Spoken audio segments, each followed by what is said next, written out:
Speedway Report is produced and broadcast by the Zeus Radio Network for Racers Reunion Radio. Well, NASCAR Playoff Championship 4 weekend wrapped up in Miami.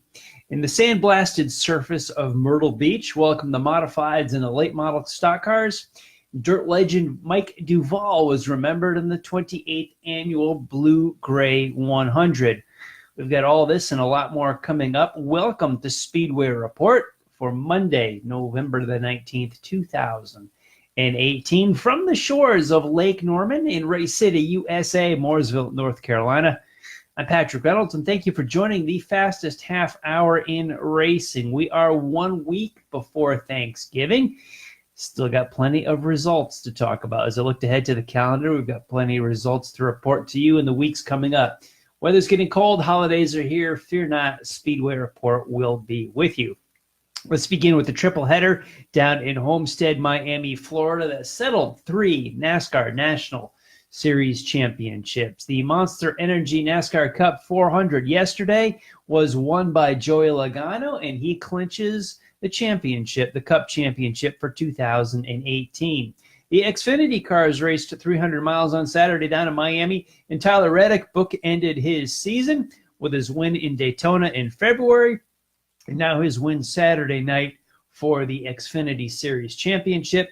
And on Friday in the Truck Series, they went 200 miles. Brett Moffitt won the race and the title, driving for Shiggy Hattori. I knew Shiggy fairly well when I used to work at Germain Racing. Shiggy was operating at the time, can't remember if it was an East Series. I guess it was the East Series or a Busch North Series, whatever it evolved into at that point. I think it was the East Series.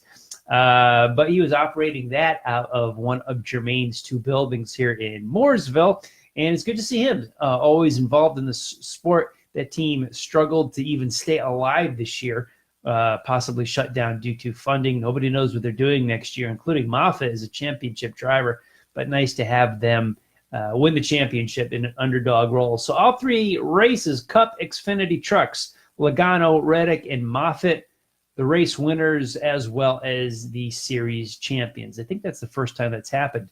Incidentally, in the Cup race, the final 4 guys ran 1, 2, 3, 4 in the race yesterday. Getting down to the short tracks, the Blue-Gray 100 was at the Cherokee Speedway in Gaffney, South Carolina yesterday afternoon. Brandon Overton won the race and $10,000.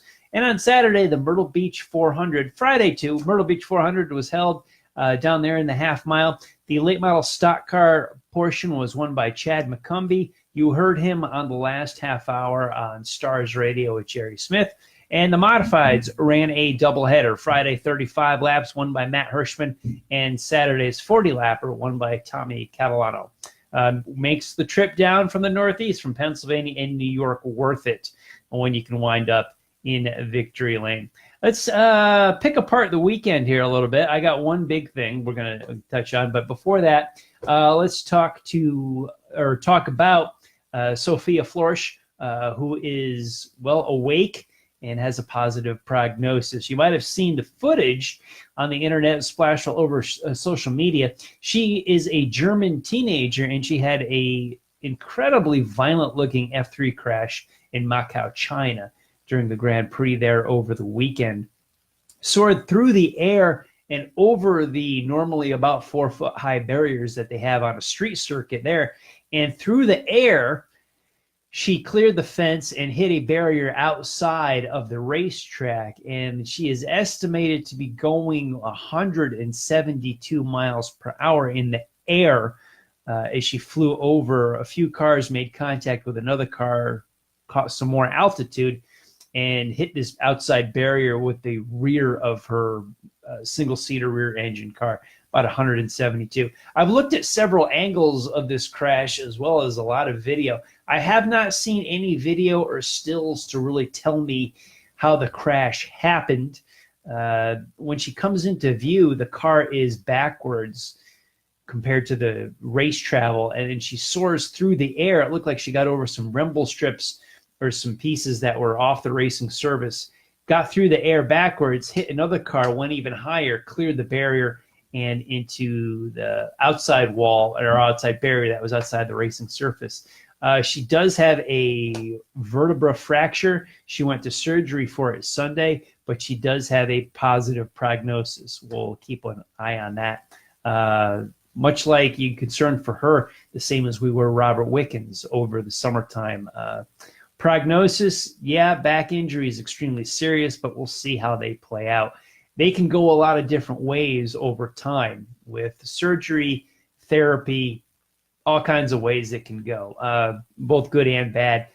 Never want to speculate in something like that, but Sophia was tweeting about her upcoming surgery yesterday. So good spirits, it looks like. And, you know, if you're on Twitter within a day of the crash, I'm just going to take that for what it is itself as a good sign. So good for that. If you haven't seen the footage, prepare yourself. But if you're following racing, you may want to take a look at it. If nothing else, for there is some shock value to it. But something I want to look at is I've been trying to find out really what caused the crash. Where did it start? How did it begin? I see the end of it. I never saw the start of it.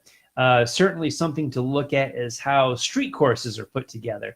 All street circuits need to look at this type of crash, see what happened, see where it went, see how she cleared the fence, went outside of the racing surface, and make sure whatever street circuit you're on coming up for the future, if anybody of power sees this show, that you're taking the precautions that this doesn't happen. Upgrade your facility if it isn't already. You're thinking of the big ones that here in the United States, but so many of these open wheel cars race worldwide on these type of circuits, where it's a street circuit built along the inside of a city. And I don't know anything about the engineering that goes into it, but I hope everybody looks at this that is involved in a street circuit, if nothing else, to make their circuit as safe as possible, where it's not an issue wherever you are racing. Now, NASCAR Playoffs is going to be my big soapbox tonight. I know that's not a surprise for any of you that watch the show regularly, because I've spouted off about them so many times when I have, since I've gotten into the journalism side of motorsports and auto racing. And purposely on this show, there are so many times that I try to stay away from them and don't talk about them all the time, because I could just keep bashing playoff style formats for championship formats week after week on this show. But certainly this weekend, where they're all settled in Miami, I get on my soapbox a little bit, if I can back up a little bit, during different points in the fall and the later summer, as NASCAR decides who's in the playoffs and who's out. And that's a major discussion point when a guy like me is trying to watch the race, follow it, and see it. And playoffs are kind of, in your face all the time about who's making them and who's not. So I thought this was an appropriate weekend as we come off of Miami on Monday, that I would be allowed, you guys would allow me to get on the soapbox and rant about this for a while, because it did come up so many ways. It comes up all the time anyway. There's so many ways on social media about there's so many new folks that love this style, dig it, like the playoff format, and folks, older school folks like myself, that just have never been on board with it. We've got this 16-round Cup Series playoffs. Xfinity and trucks are a different number. But they're whittled through the playoffs to where we get to the final four and come to Miami. And we've got 4 drivers in each series, which are tied through magic for their championship run. And it's a winner-take-all Game 7 moment, as Brian France used to say years ago. He was looking for this Game 7 moment. And I'm going to start by this, with that statement that he made a year ago, is Game 7 moments are so special because they happen naturally. Sometimes you get a World Series where one team sweeps the other team in 4 games. That's baseball. That's sports. It played out. When you get a Game 7, it is spectacular. It is amazing because it doesn't happen all that time. You can win it in 4, 5, 6, or 7 games.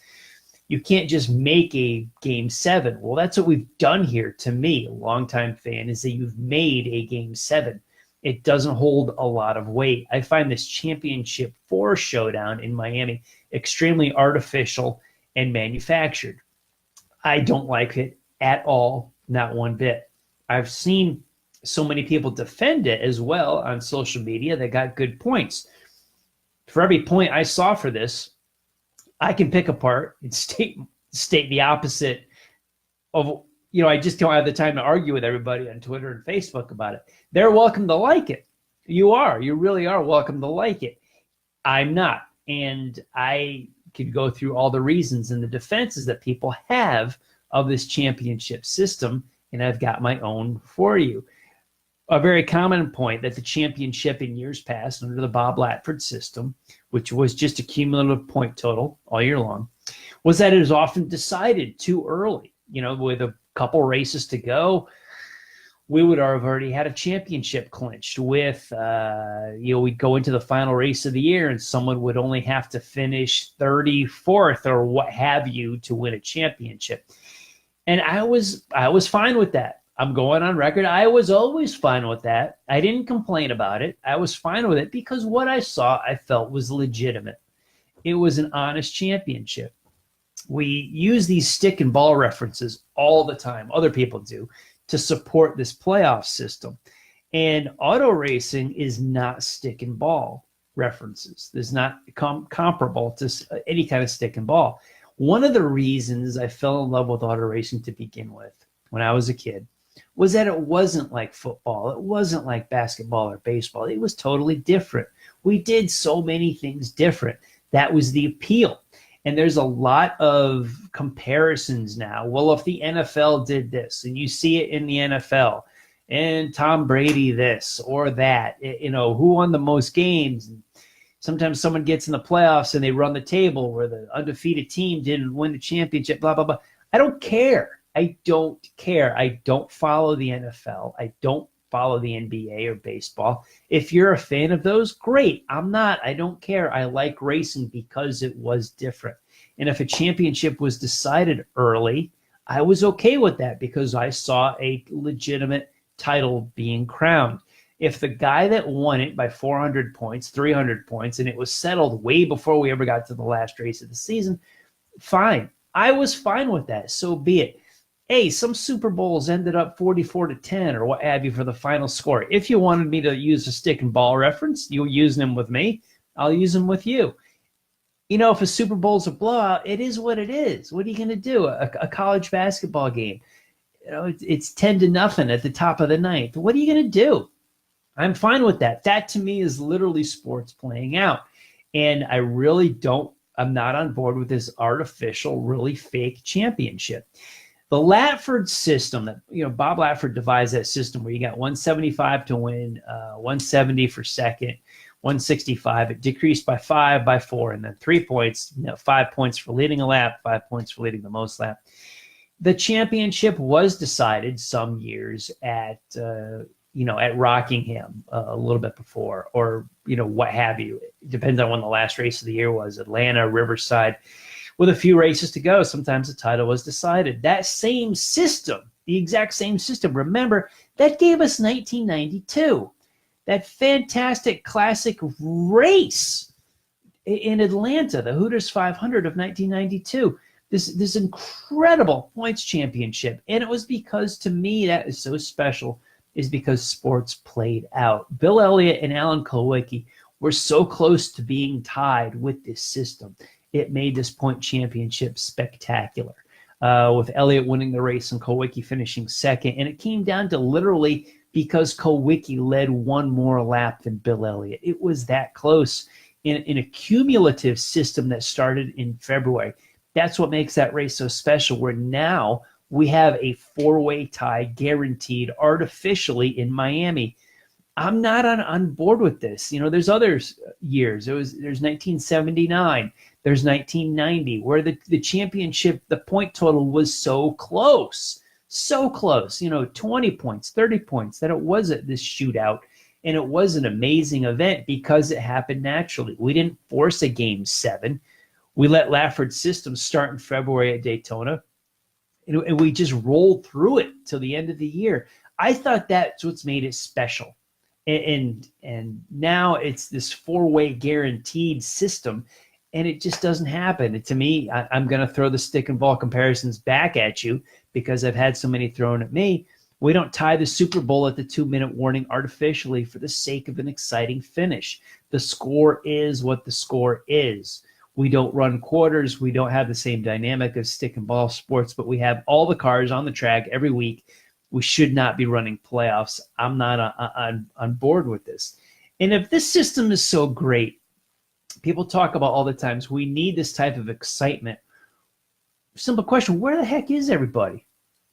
We've pulled so many grandstands out of these tracks, demolished them, torn them down, and we still can't fill the seats that we have.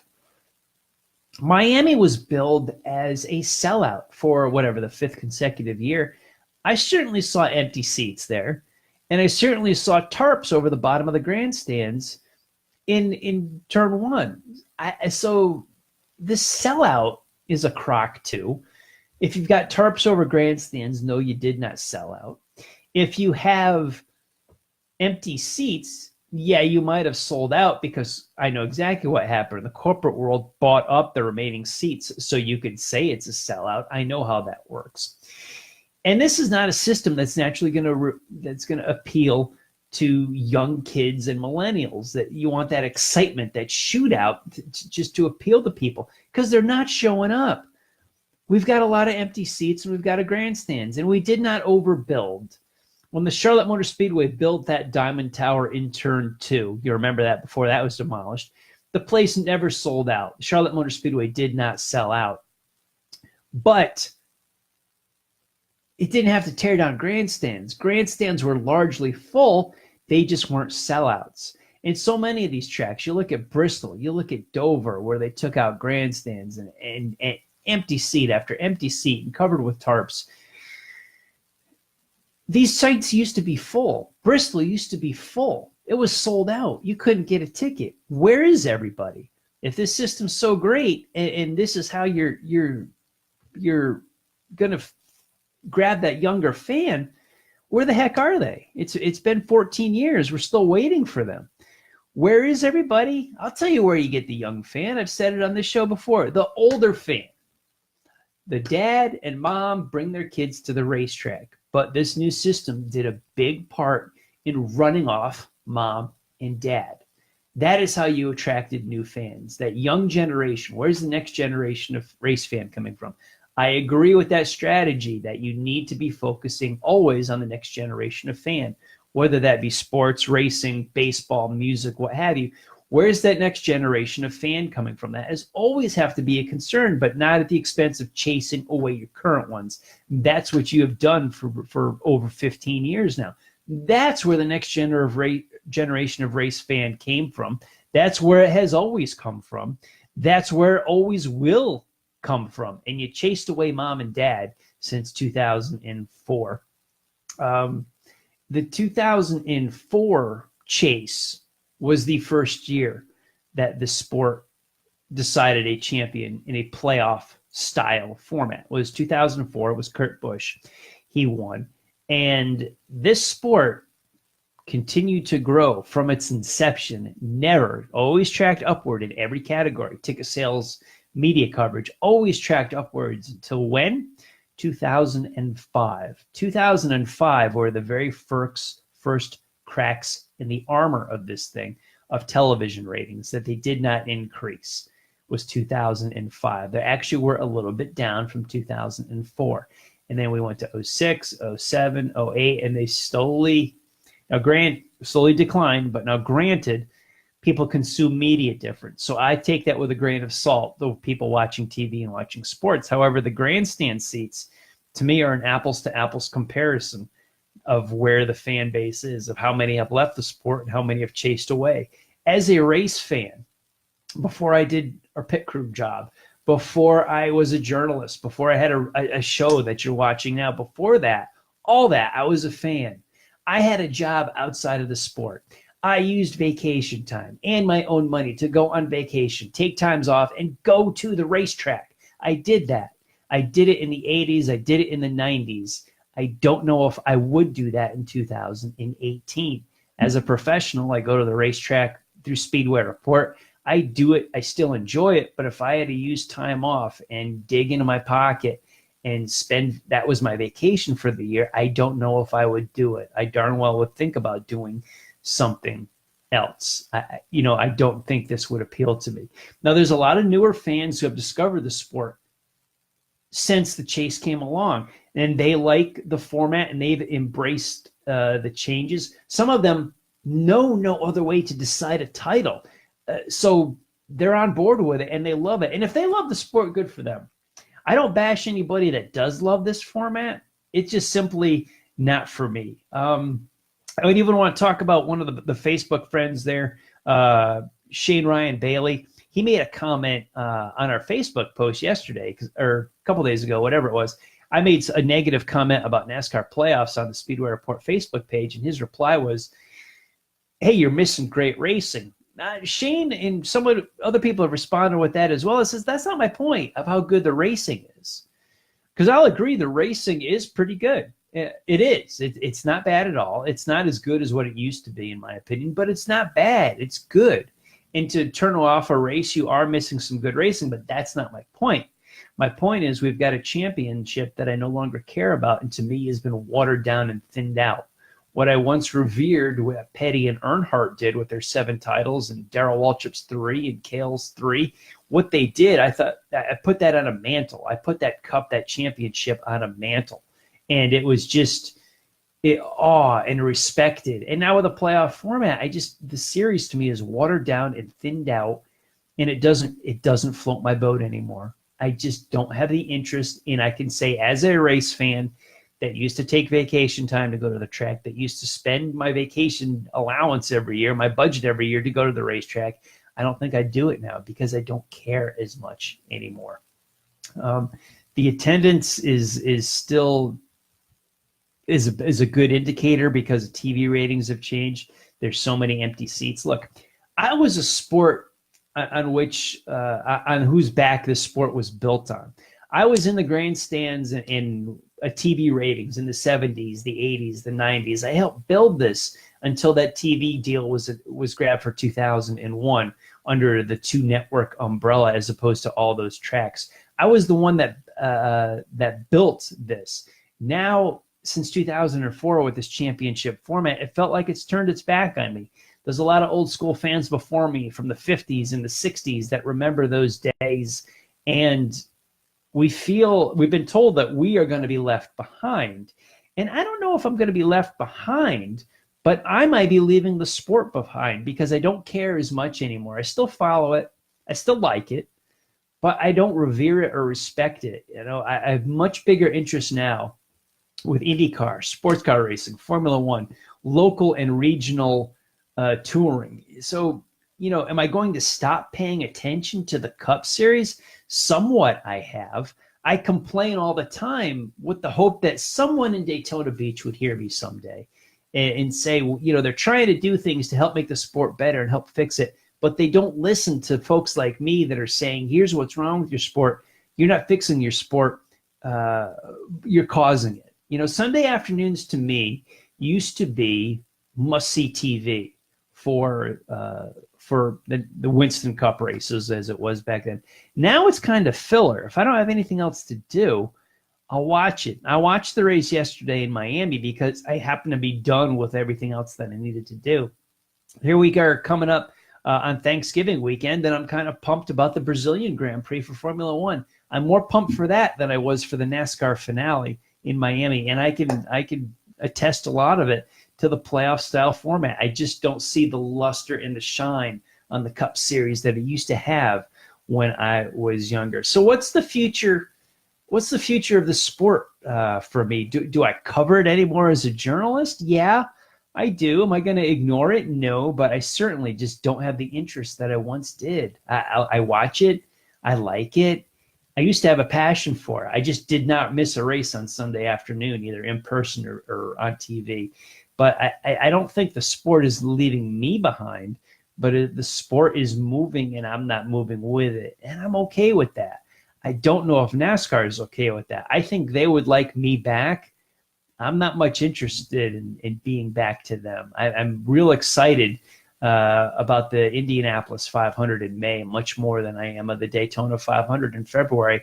And I don't know if I'd ever say that. I was always a stock car guy, and now year after year, NASCAR's decisions and their formats really just take a little bit away from me with each flip of the calendar. So where am I going? I'm not really sure. I'm excited for Daytona. I'm looking forward to Daytona in February, but I'm much more excited about Indianapolis in May. And a guy that was raised on stock cars would never, ever say that. But I have been able to say that since they chase in a playoff format. If you've embraced these changes to NASCAR and love it, God bless you. I'm all for it. I hope you enjoy yourself. It's just not for this guy. As a race fan, I can't raise my glass and toast this as fantastic. I'll remember Matt Kenseth in 2003 very, very fondly for what a fantastic year he had and an earned championship. In between our broadcasts, keep up on the world of auto racing with SpeedwayReport.com. This show and all of our past shows are uploaded to the site. You also have racing articles to read. I'm working on one now, the ageless one, the great Brett Hearn. I'm writing a column about him. Got to see him race at the dirt track at Charlotte a few weeks ago. Looking forward to having him on the website in some print, so to speak. Past episodes of this show are on Facebook on Racers Reunion and it's the Speedway Report with Patrick Reynolds Facebook page. You catch me on Twitter at Speedway Report and at Speedway Pat. And if you want to go to the forum on racersreunion.com, our archived shows are there, as well as Google Plus and LinkedIn. Big thanks to everyone on the Facebook Live feed for joining the conversation during the show tonight. I want to thank all of the military past and present for the freedoms we enjoy as Americans in our daily life, including the simple things like bench racing right here on a Monday. Freedom is not free. And a veteran paid that bill for us. To all of the men and women who are defending freedom and watching Speedway Report, take care of yourselves and come home soon. A special salute to the teachers, school staff, firefighters, police officers, and paramedics in our own communities. They are quiet and modest heroes every single day. God bless and thank you.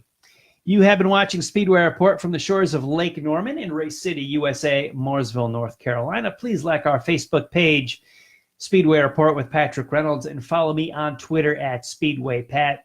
If you're on Facebook, head to the Drag Racing List page. Racing and Rockin' is on at the top of the hour. Bill, John, and Barb will have some cool music and some drag racing talk. We will be back live here on Facebook in 1 week, Monday, November the 26th, with a look at Wall Stadium's Turkey Derby, Southern Nationals Thanksgiving Classic, Abu Dhabi's F1 finale, and a whole lot more. Thank you all for joining us. Happy Thanksgiving this week. I'll see y'all next time.